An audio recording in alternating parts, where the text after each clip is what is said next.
Wallace and Gromit are perhaps the most universally loved characters in British history. The story of a man and his dog and their crazy misadventures have captured the hearts of millions, and after a 16-year break, the dynamic duo have finally returned.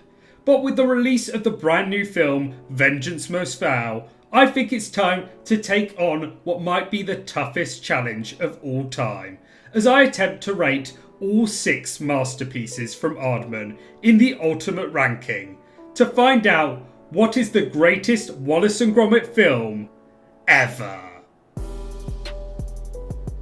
But before we begin, these are just my rankings and opinions, so if yours are different, instead of getting angry, please let me know your personal ranking in the comments section below. I'm excited to see them. And whilst you're down there, don't forget to subscribe. This is a brand new era for my channel, so it would really mean the world to me if you could give me your support. Anyway, enough messing around. Let's get on, starting with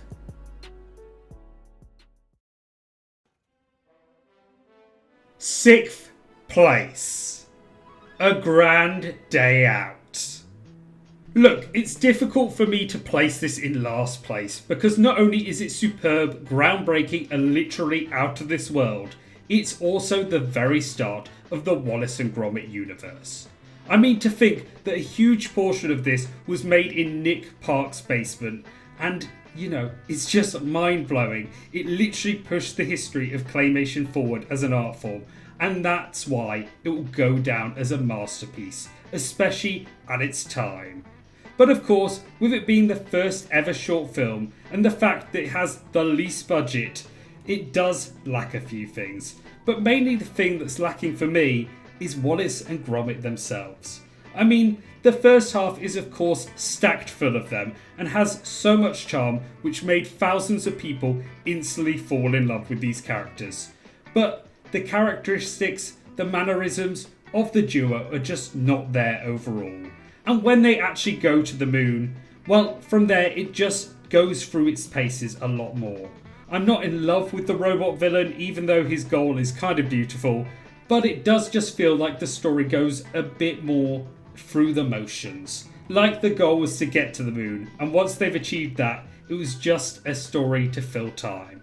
Even so, I absolutely love this film and have to give it its respect. I'm basically going to have to nitpick throughout this list to split these masterpieces, and unfortunately for A Grand Day Out, it just ends up coming last. 5th place. Vengeance Most Fowl. It's somehow poetic that we started with the first film and then follow up with the one that's only just come out. A Vengeance Most Fowl is of course the first Wallace and Gromit film in 16 years, and just because it's only 5th place on this list doesn't mean it's not another phenomenal adventure for our 2 heroes. Because it absolutely is. I mean, the fact the duo is back is exciting enough, but just like millions of others, I spent Christmas Day on the sofa, eyes gripped to the screen as the boys took action against their arch nemesis, getting excited at every twist and narrowboat turn. But unfortunately, even though I did get way too overexcited at the farmer from Shaun the Sheep making a cameo, it just did not hit as hard as many before it. Personally, for me, a lot of the charm of Wallace and Gromit is its incredible timing. The fact they can fit such fabulous adventures all within a 30-minute time frame. And here it just felt a bit more stretched out and less natural. The whole film feels like it could be shortened to maybe an hour, maybe get rid of the police characters' weird subplot, or just have less back and forward throughout the universe. Also, it just felt so much less interesting than it has done before, especially with the town characters in the background. But look, this film is phenomenal, and as of writing, I've only watched it once, so I'm sure I'll go back and love it more and more in the future. And even now, I absolutely adore what it is, and hope for it to be a brilliant success. So hopefully we don't have to wait 16 years once again for another Wallace and Gromit.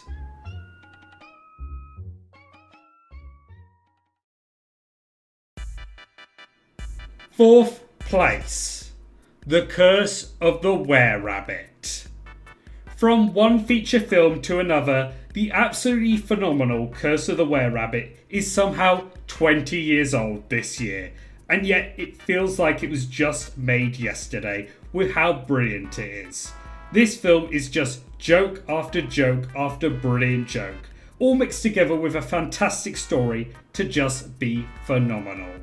The plot of Wallace mixing his brain with a bunny is perhaps the most insane this series ever got, despite evil penguins and robot dogs, and yet it just works perfectly, all whilst expanding the Wallace and Gromit universe. With all the crazy town people that somehow feel so perfect for this world, making it feel just so much more realistic, or I guess unrealistic, but so much more Wallace and Gromit, which I feel was definitely missing a lot more in A Vengeance Most Fowl.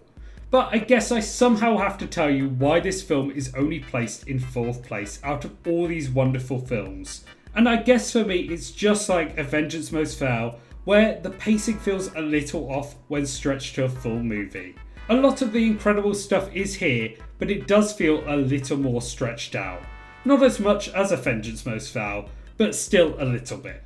And along with that, I feel like though this is definitely still a Wallace and Gromit film, the tiny touches of DreamWorks do kind of mess with it a little bit more than anyone would want. But even so, it's definitely still an absolutely classic adventure that deserves so much more love and attention even after these 20 years.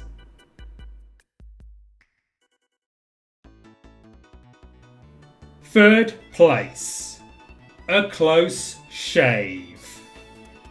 One of those movies that will go down in history, not just as another classic, but also as the introduction to Shaun the Sheep, a legend in himself. And whilst I'm on that, may I say that it's kind of insane that Wallace and Gromit spawned its own spin-off in Shaun the Sheep, that then went to have its own spin-off with Timmy Time. That's just legendary.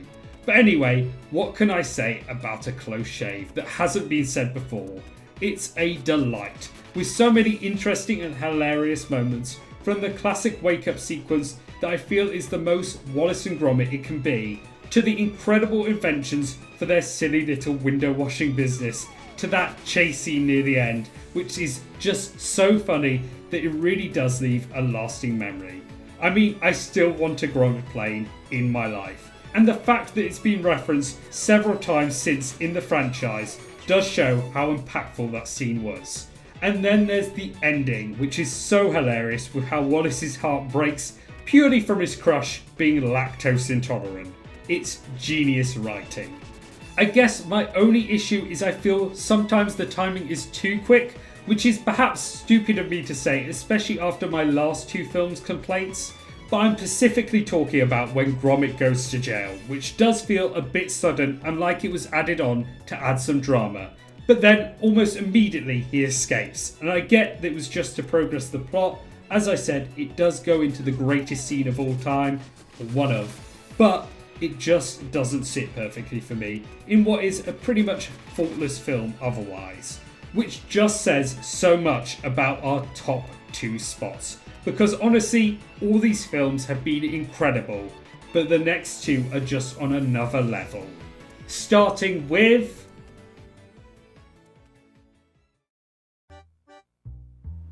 second place, A Matter of Loaf and Death.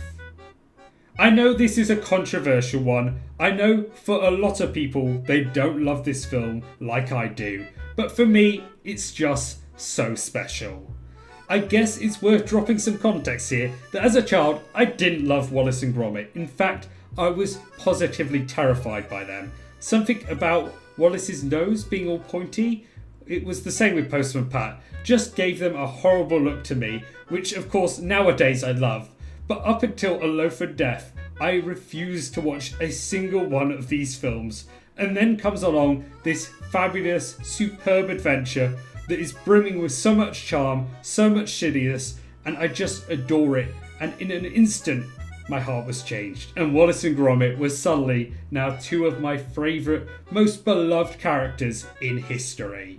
I mean, I just love how quirky this adventure is from the start. It's an absolute treat.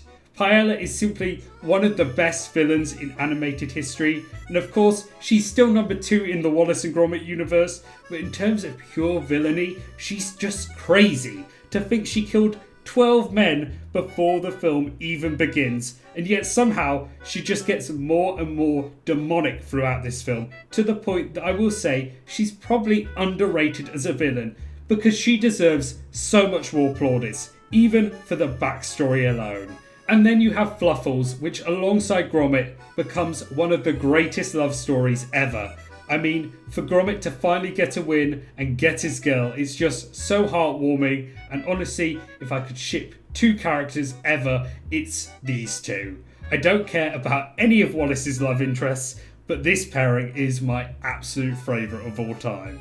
Overall, it's just brilliant from start to finish, and it still shocks me that more people don't feel the same way as me, but each their own.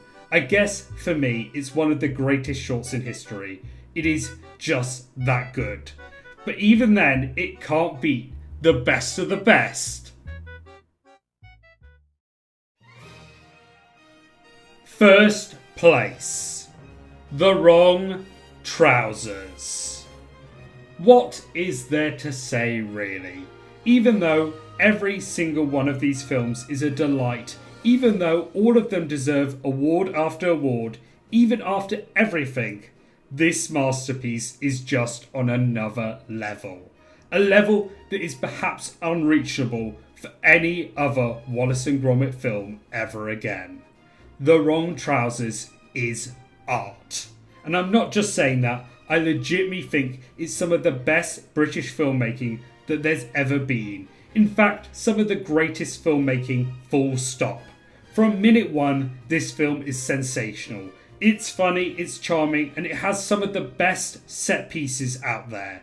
It has one of the greatest villains of all time. It even has the most Wallace and Gromit that there can ever be, if that even makes sense.